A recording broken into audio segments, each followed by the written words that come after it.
안녕하세요. 지금 아들 하나 키우고 있는 30대 여성입니다. 엊그제 어머님으로부터 웃기지도 않는 연락을 받고 황당한 마음에 이렇게 제 이야기를 하러 왔어요. 솔직히 어디 자랑할 이야기도 아니고 그래서 그냥 똥 밟았다 생각하고 넘어가려고 했는데 곱씹을수록 성질이 나는 거예요. 그래서 익명의 힘을 빌려 푸념 좀 해보렵니다. 남편하고는 지인의 소개로 만났어요. 그렇다고 지인하고 남편하고 직접적으로 아는 사이는 아니고 지인의 선배의 친구더라고요. 솔직히 저는 당시 연애에 대한 생각도 없었고 급한 게 없었는데 지인 눈에 제가 어디가 안쓰러워 보이기라도 한 건지 한번 만나보라고 어찌나 성화였는지 몰라요. 그리고 저는 당시만 하더라도 남의 부탁을 잘 거절하지 못하는 성격이었거든요. 그래서 그냥 밥이나 한 끼 먹고 온다는 마음으로 나갔는데 남편은 제가 마음에 들었는지 첫 만남에서부터 어찌나 들이대던지 말해요. 그리고 저는 그렇게 누가 저에게 저돌적으로 다가온 적이 없다 보니 그런 남편이 황당하기도 하고 한편으론 싫지 않았어요. 사랑을 받는 게 이런 건가 싶었다고 해야 할까요? 그래서 얼마 지나지 않아 바로 연애를 시작했고 1년 만에 프로포즈까지 받았습니다. 결혼 당시 양가로부터 특별히 받은 지원은 없어요. 친정부모님께서 양가에서 5천씩이라도 해주면 어떻겠냐 하셨는데 시댁에서 돈은 있지만 여기저기 묶여있는 탓에 당장 해줄 수가 없다 나오셨거든요. 그리고 그 과정에서 제가 비록 이렇게 덤덤히 적고는 있지만 별의별 소리가 다 오갔던 게 사실이에요.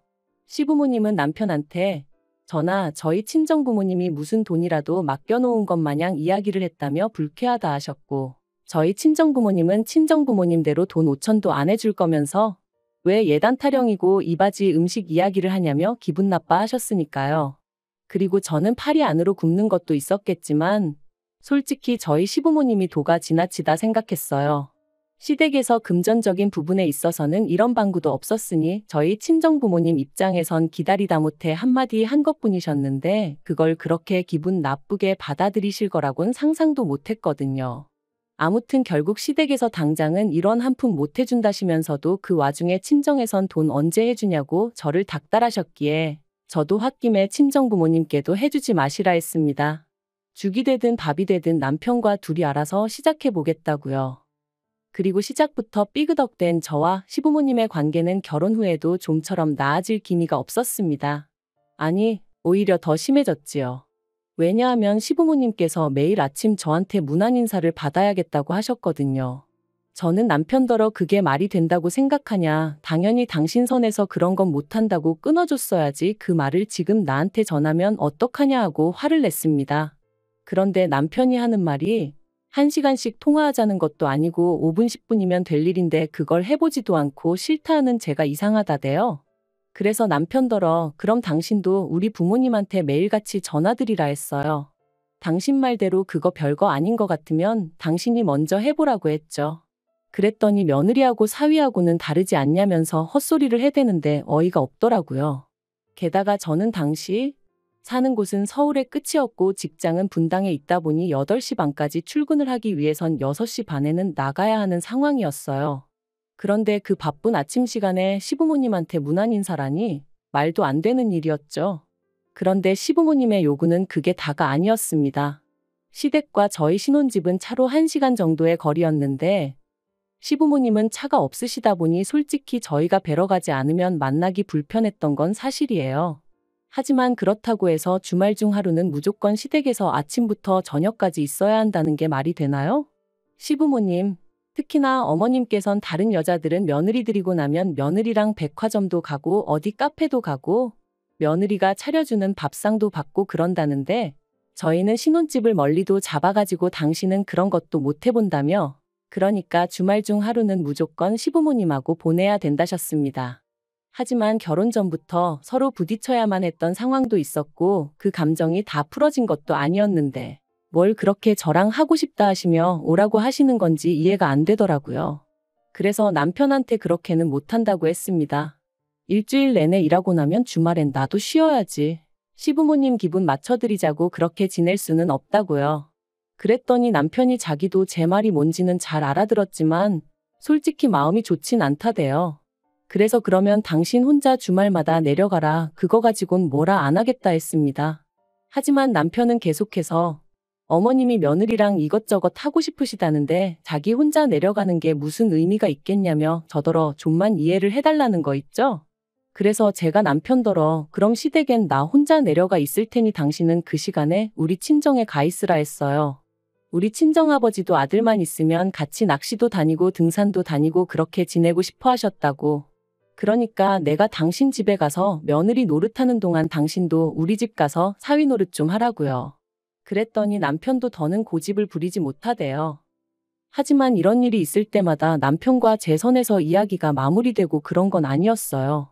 언제나 이런 다툼의 끝엔 어머님이 계셨고 그럴 때마다 어머님은 제가 기가 너무 세네 어쩌네 하시면서 어떻게든 제 잘못이란 식으로 몰고 가셨죠. 그리고 명절이나 시부모님 생신과 같은 때 제가 내려가면 마치 그간 부려먹지 못한 걸 지금 다 부려먹어야겠다고 작정이라도 하신 양반 마냥 저를 힘들게 하셨어요. 평소엔 쓰지도 않는 그릇들까지 찬장에서 다 끄집어내어 설거지를 시키시는 일은 기본이었고 수건이니 속옷이니 하는 것도 죄다 삶으라고 성하셨다니까요. 그러면 남편이 자기가 좀 도와주겠다고 들긴 했지만 그럴 때는 아버님이 귀신같이 남편을 채가시기 일쑤셨지요. 그러니 시댁만 다녀오면 말 그대로 몸살이 나서 끙끙 앓게 되더라고요. 그러다 결혼한 지 3년차 되던 해 제가 임신을 했어요. 그리고 저는 입덧도 심했고 배도 다른 사람들보다 일찍이 더 크게 불러왔기에 회사도 관둘 수밖에 없었죠. 그런데 이 사실을 다 아시면서도 수화기 너머로 어머님께서 저랑 김치를 담그려고 재료를 다 사놨으니 새벽에 내려와라 하시는데 정말 마음 같아선 핸드폰이고 뭐고 집어 던져버렸으면 속이 후련하겠더라니까요. 하지만 며느리 팔자가 이런 거라고 해야 하나 결국 피할 방법이 없어 시댁에 향했습니다. 남편도 이때는 제 눈치를 살살 살피긴 하더라고요. 그런데 문제는 여기서 끝이 아니었어요. 전화로는 시부모님하고 저희 먹을 것만 하자셔놓고 막상 딱 도착하니까 배추만 좋기 100포기는 되겠더라고요. 그리고는 저한테 고무장갑하고 앞치마 주시면서 빨리 채비하라시는데 눈물이 핑 돌았죠. 그래서 제가 남편더러 당신이 하라니까 남편도 알겠다며 저더러 방에 가서 쉬라고 하대요. 그런데 그 순간 아버님이 귀신같이 나타나셔서는 평소처럼 남편을 채가려고 하시는데 진짜 우라가 치미는 거 아니겠어요? 그래서 도대체 저한테 왜 이러시냐고 소리를 질렀네요. 이러다 유산이라도 되면 어머님 아버님이 책임지실 거냐고요. 그랬더니 어머님 말씀이 당신은 옛날에 만삭일 때도 김장 다 했고 남편 태어나고 나서는 등에 업고도 하셨다나요? 그래서 어머님이 그렇게 사셨다고 저도 그렇게 살아야 하는 거 아니라고 받아쳤습니다. 어머님은 참으셨는지 몰라도 저는 이런 부당한 대우받고는 못 산다면서요. 그리고는 제 핸드백하고 차키를 챙겨서는 뒤도 안 돌아보고 시댁에서 나왔습니다. 남편한테는 김장 실컷 담고 알아서 올라오라 했죠. 그리고 그날 사건을 계기로 저랑 시부모님 사이는 정말 완전히 틀어져 버렸어요. 시부모님이 사과를 하실 리가 만무했지만 저는 미안하다 소리를 듣지 않고는 그냥 넘어갈 수가 없었거든요. 게다가 남편의 뜨뜻미지근한 태도도 제 화가 더 오르게 만들었습니다. 남편은 시부모님이 설마 자기 손주 임신한 너를 미워서 그랬겠냐며 그냥 생각이 좀 짧으셨던 건데 그걸 제가 이해해야지 어쩌겠냐 식이었으니까요. 하지만 정말 10번을 잘해주시다 한 번을 서운하게 하신 것도 아니고 매사 그런 식이시던 분이 임신까지 한 상황에서도 달라진 게 없었으니 제가 화가 난 거였는데 설명을 해줘도 말기도 못 알아듣고 그러니까 남편한테도 더는 뭐 의지하고 싶은 생각도 안 들었어요. 그래서 저 출산했을 때 그리고 애 100일 지나고 얼마 안 있다 시부모님이 저희 집에 오셨던 걸 제외하면 말 한 번 제대로 섞은 적이 없네요. 남편이 시부모님이 애 보고 싶어 하신다 하면 당신이 데리고 다녀오라 했고 아니면 오시라고 한 뒤 저는 자리를 피해 있는 시기였거든요. 그러니까 오셨어요. 안녕히 가세요. 뭐 그 정도가 다였죠. 그런데 2년 전 늦가을 남편이 1년 동안 해외에 나가게 되었어요. 몇 년 전부터 남편이 다니던 회사에서 해외 지사를 세운다는 얘기가 있었고 그곳에 어떤 직원이 나가게 될지도 어느 정도 정해져 있던 걸로 아는데 갑자기 그 직원이 개인적인 사유로 회사를 관두게 되면서 얼떨결에 남편에게 그 일이 넘어온 거죠. 그리고 상황 자체가 남편이 싫다 좋다 할 게 아니었어요. 저로서는 졸지에 독박 육아를 하게 된 상황이 답답하긴 했지만 그렇다고 회사에 쫓아가서 따질 수도 없잖아요. 그래서 어쩔 수 없이 남편과 떨어져 지내게 되었네요. 그런데 솔직히 남편이 집을 비운 동안 전 제가 괜찮을 줄 알았거든요. 하지만 아니었습니다. 든 자리는 표가 안 나도 난 자리는 안다더니 남편이 없으니 딱 그 말이 이해가 되더라고요. 아이랑 하루 종일 부대끼며 있는 낮에는 그나마 덜했지만 밤에는 어찌나 싱숭생숭하고 괜히 겁도 나고 그래서 친정에 자주 왕래했어요. 제 차가 있으니 운전해서 가기도 했고 어떤 날은 기차 여행한다 생각하고 기차 타고 다녀오기도 하고 혹은 친정부모님이 와주시기도 하셨습니다. 그리고 솔직히 말해서 제 입장에선 친정부모님만 계셔주셔도 숨통이 트이는 기분이었어요. 친정아버지가 애 챙겨주시고 친정어머니가 제 밥도 차려주시고 그렇다 보니 저도 제 나름대로의 시간이 나서 그때 친구들도 한 번씩 만날 수 있었고 편하게 있을 수 있었죠. 그런데 1년 만에 한국에 들어온 남편이 대뜸 저더러 장인 장모님하고 그렇게 시간을 보내는 동안 시부모님하고는 몇 번이나 만났냐입니다. 그래서 제가 그게 무슨 소리냐? 명절 때 뵙고 어머님 생신 때도 뵙지 않았냐 했어요. 그랬더니 그러니까 장인 장모님은 10번, 20번도 넘게 보는 동안 시부모님은 겨우 3번 만났냐며 어떻게 그럴 수가 있냐대요. 황당해서 남편더러 제가 당신이 있을 때도 안 가던 시댁을 당신도 없는데 내가 왜 가야 하냐 했습니다. 내 입장에서 시댁하고 친정하고 같겠냐고. 가뜩이나 나를 부려먹지 못해 혈안이 되어 계신 분들이 시부모님이신데 미쳤다고 내가 제 발로 거길 찾아가고 싶겠냐고요. 그리고 비록 내 마음이 그랬어도 어쨌든 당신도 없으니 헛헛하실까 싶어 며느리로서 명절엔 찾아뵙고 생신 때 밥도 사드렸는데 도대체 뭐가 문제냐니까. 남편이 시부모님께서 하시는 말씀이 손자가 너무 보고 싶은데 며느리가 전화 한 번을 주기를 하나 그렇다고 한 번 오라 소리를 하기를 하나 하며 하소연을 하시더랍니다. 어이가 없어서 그렇게 보고 싶으셨으면 차라리 먼저 연락을 하시지. 억지도 이런 억지가 어딨냐고 제가 받아쳤어요. 그랬더니 남편이 하는 말이 육아하는 며느리 스트레스 받을까봐 배려해 주신 건데 고맙고 죄송하단 말은 못하고 어떻게든 흠만 잡으려 드냐대요.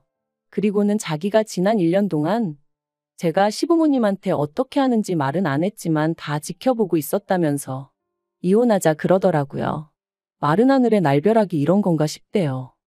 처음엔 저도 이혼 못한다고 버텼어요. 1년이나 애한테 아빠 노릇도 못 해놓고 이제 와서 무슨 소리냐고 정신 차리라고 했죠. 하지만 남편은 완강했습니다. 자기가 부모가 되어보니까 자기 부모님 마음을 알겠대요. 그러면서 시부모님한테 제가 너무 못하는데 그거 자기는 더는 못 봐준다나요? 그리고 저도 며칠의 설정 끝에 남편에 대한 믿음과 신뢰를 잃었어요. 그래서 남편에게 당신이 바라는 대로 이혼하자 했죠. 그래서 협의 이혼했어요. 남편이 양육권을 욕심내지 않는 게 의아했지만 같이 구한 아파트도 조건 없이 저에게 주겠다 하니 저도 더는 따져묻지 않았고요. 그런데 알고 보니 저희 남편에게 여자가 있었던 모양입니다. 해외 생활하는 동안 만난 건지 어떻게 된 건지는 저도 잘 모르겠지만요. 아무튼 어쩌다 남편 프로필 사진을 봤는데 20살 간 넘어 보이는 아가씨가 남편 옆에 딱 붙어 있었죠. 한심하고 수치스럽고 손발이 부들부들 떨리는 게 친구는 지금이라도 늦지 않았다며 저더러 법적으로 따져보라 했지만 남편하고 솔직히 더는 진흙탕 싸움을 하고 싶지 않았습니다. 그래서 지 새끼까지 버리고 어디 한번 얼마나 잘 사나 두고 보자 그 생각뿐이었네요. 그런데 엊그제 어머님한테 전화가 걸려왔습니다. 시부모님 번호는 진작에 차단했지만 아예 모르는 번호로 걸려왔기에 피하질 못했죠. 어머님께선 제가 전화 받은 걸 알아차리시곤 다짜고짜 일을 어쩌냐며 하소연을 시작하셨어요. 그리고 듣자 하니 남편 옆에 있던 그 여자가 시어머니 패물이며 뭐며 다 들고 도망을 갔답니다. 그러면서 어떻게 잡아야 하냐? 너희 친정아버지한테 말해보면 안 되냐 하시는데 저희 친정아버지가 조금 높은 직위의 경찰이시거든요. 하지만 뭐 그게 무슨 상관이겠어요? 설령 어머님이랑 제 사이가 좋아도 그런 식으로 저희 아버지한테 부탁할 일은 아니었으니까요. 저는 어머님더러 경찰서 가서 신고를 하시던지 알아서 하셔야지 그런 걸로 왜 저한테 연락을 하시냐 하지 마시라 했습니다. 그런데 그게 다가 아니었습니다. 괜한 궁금증에 남편을 소개해 주었던 지인에게 연락해 괜히 한번 남편의 안부를 물었거든요. 그랬더니 입이 어지간히 근질거렸던 건지 아주 속사포처럼 남편 이야기를 쏟아냈습니다. 그리고 듣게 된 충격적인 이야기가 그 여자가 임신을 했다며 남편에게 이런저런 핑계로 뜯어간 돈이 몇 천은 되는 모양이라는 거예요. 주변 사람들한테까지 손을 얼마나 빌렸는지, 최근엔 다들 남편 연락을 피한다면서 말이죠. 그리고는 그 지인이 저더러 저랑 살 때도 그랬냐고 묻는데 제가 어이가 없어서 그냥 미친 듯이 웃어버렸네요. 자려고 누웠는데 다급한 어머님 목소리도 생각이 나고 시부모님한테 말 못하고 끙끙 앓고 있을 남편도 떠오르고, 그런데 얼마나 오만 정이 떨어졌으면 그런 생각이 나도 웃음만 배시시 나오지 하나 불쌍하단 생각이 안 들대요. 마음 같아선 다들 좀 더 고생 좀 했으면 좋겠어요. 설마 이제 와서 저한테 들러붙을 생각은 안 하겠죠. 아무리 찾아와서 앓는 소리 죽는 소리 해댄다고 흔들릴 저도 아니지만 그래도 귀찮게 할까봐 그게 좀 걱정이네요.